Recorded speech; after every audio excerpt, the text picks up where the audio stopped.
I don't know if y'all have ever thought about this, but like, if you were drafted in the 2022 draft class on either side of the ball, the situation you're walking into 2023, albeit while a lot of the principal characters are the same, is very, very, very, very different, right? If you're on the defensive side of the ball, you're getting a new coordinator, right? That's different enough. If you're on the offensive side of the ball, what you walked into week one was a team that was built around Jacoby Brissett for 11 weeks. What you're walking into now is a new quarterback. It's a radical shift that is going to change. I think this team's going to look a little different. And I would hope it does, because it needed to look a little different next year than it did last year. And I want to go through the whole draft class and tell you which guys I'm like, hey, the arrow pointing all the way up on this guy. Maybe the arrow's just kind of sitting right here with these guys, and maybe the arrow's down with some players. With all of these transitions happening, I want to thank Browns Wire, who had this graphic available so you guys can see all the draft picks that the Browns acquired last year. Before we talk about him, the first guy I'm talking about is Martin Emerson, right? Martin Emerson. Well, actually, yeah, I'm going to go start with Martin Emerson. Martin Emerson was a third-round pick, 68th pick overall.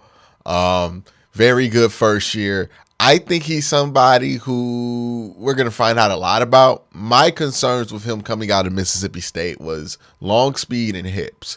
And this could go one or two ways. It can be a Pierre Desir situation where you take him out of that heavy cover three, heavy quarters defense, and he becomes a liability on the outside. Or it could be a Richard Sherman situation where, even though Richard Sherman stayed in cover three most of his career, he ended up not having long speed be that much of an issue for him, right?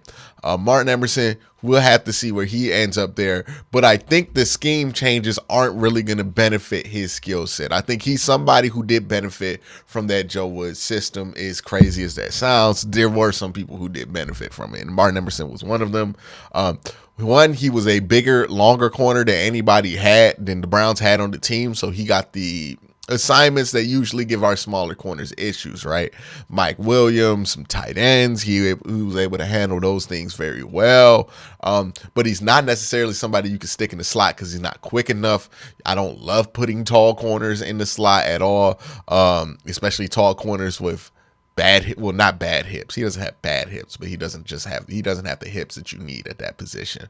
On the outside, he's good, but I think he does need quarters and cover three coverage. I think if you take him out of that and you put him in a cover three, a cover one heavy scheme, like what Jim Schwartz likes to do in a cover three heavy scheme, where it's like 1 and 3, he can survive in certain situations, but I don't know if he's an every down player.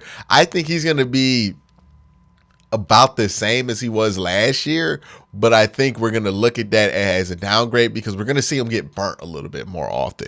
If he's put in cover three, he's going to get burnt more often. And his tape suggests that when he was on NFL guys outside on the island, he got burnt a little bit, right? Devonta Smith cooked him up quite good in the SEC down there. So Martin Emerson, I don't think the scheme changes will destroy him, but I don't think they're going to flatter him. And if they do trade a corner, I think it could be Martin because of that reason, because I don't think Greg Newsom's going to have the same issues transitioning to this system. Not saying Martin's going to be bad, just saying that this is not the perfect fit for Martin, but quarters and cover three, that was the perfect fit for Martin. Alex Wright is somebody who I find very interesting. He is a dude who was drafted to be an edge rusher. I don't think he can play edge. The wider and wider we put him, the more and more he gets exposed. If you need evidence of that, just go look at my film breakdown I did of the Buffalo game, where he just had a hell of a time existing on that island and making plays athletically there. He just doesn't have the hip bend. He doesn't have the athleticism, the quickness to survive out there at edge. And when you're an edge rusher and you can't live in space, you're a liability. You look at the great edge rushers. Of course, there's Myles Garrett. Jadeveon Clowney was really good for this team last year, even though he's not going to be back for obvious reasons. These are relatively athletic guys, and why you want athletic guys at the edge. I don't think Alex Wright is the type of athlete that can survive in today's NFL at edge. I think he's more of a 3-tech, and I think that's what he needs to switch to. And I think there is some signs of good stuff for him at 3-tech.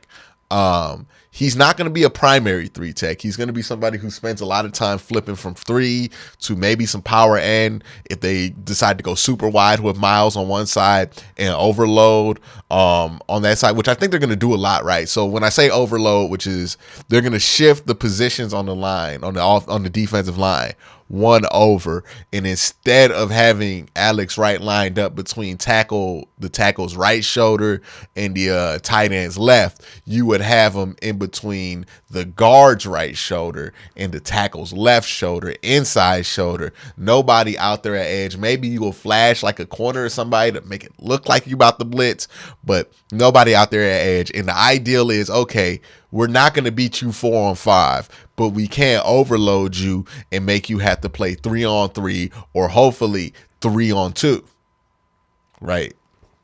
So they're going to do a lot of overloads to get Miles some one-on-one opportunities to help him out. And in those situations where you're trying to get Miles on one-on-one, Alex Wright's going to be fine playing the end position, but it'll be more of a power end there. And I think he'll be flipping between that 3-tech and the occasional edge rush lane. I don't think he's going to be the long-term edge rusher across from Myles Garrett. The athleticism is just not there for me. I don't love the bend. He's too big to not be athletic at that position. And you just can't get away with his level of athleticism at his size at the edge rusher position. So I think he's going to have a position change. I don't know what that's going to look like. I would say at the end of this year, we're going to think the same things about Alex Wright that we think right now. So he's going to stay about the same. Next player up is David Bell. And I think David Bell is going to be the first one that's going to benefit from the changes going on here. I'm going to bring this up, and I'll bring up David Bell and Michael Woods together just to kind of condense this so I don't get so long-winded. But these two players, and I would include Jerome Ford in this too. So David Bell, Jerome Ford, Michael Woods. I all think the arrow's up on these guys, and here's why. There's going to be a massive adjustment to this offense, I think, to fit more of Deshaun Watson's style of quarterback, which is he might not be on time, but he's going to make a play, right? Like he's going to go 1, 2, 3. Maybe he's going to go back to 1 or 2. He's going to make a couple reads. He's going to come back to it. He's going to make some plays. That's a tougher adjustment for Amari Cooper and Donovan Peoples-Jones and Nick Chubb, guys who have been in the league a while, have had success in the league a while, doing it one way because they built up a lot of muscle memory doing it one way. So that's going to be a hard adjustment for those players. Who it's going to be an easier adjustment to are the young players who haven't really had enough time in the NFL to develop callous muscle memory. Right? David Bell, Michael Woods, and Jerome Ford, when Watson's out there, he gets to mold these guys in his image, whereas he's working with what Nick Chubb is already. He's working with what Amari Cooper is already. He's working with what Donovan Peoples-Jones is already. Not to say he's not going to have success with those guys. He is. But with Michael Woods, David Bell, and Jerome Ford, he's going to be able to mold these guys in his vision. And I think that's going to allow him to get more out of these guys than what we are anticipating this season. And it'll come out in small ways, right? I think David Bell is going to be the recipient of a lot of like extracurricular plays where he's able to just make something happen outside the pocket. Michael Woods is a great athlete at wide receiver, a really good athlete. I wouldn't be surprised if he has a similar kind of breakout year next year because he is the kind of athlete that, hey, you can do some of this Pat Mahomes scramble drill stuff with.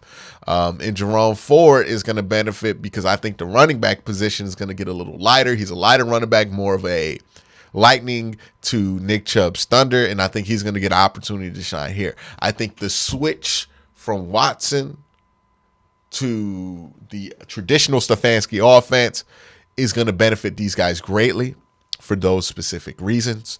We're going to go Cade York here. I'm going to keep this brief. He's got to be better than he was last year. Point blank period. If he's just as good as he was last year, he won't be on the team because we need somebody who's going to make under 40-yard field goals consistently and extra points consistently. He did not do that last year. He needs to do that this year. There's no excuse. If he doesn't do that, then he needs to go.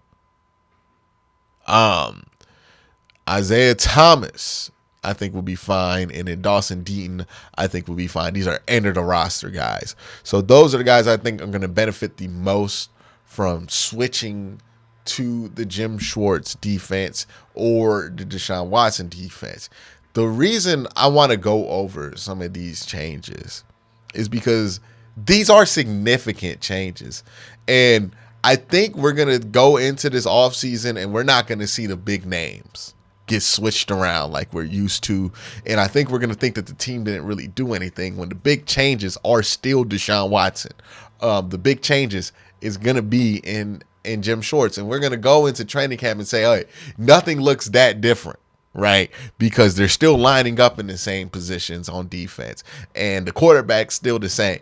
But it's a massive difference. It is a massive difference this offseason. And it is a key offseason, right? They need to have all hands on deck. They need to make sure that everything is right because I've said this before and I'll say it again. The 2023 season is a fork in the road for this franchise.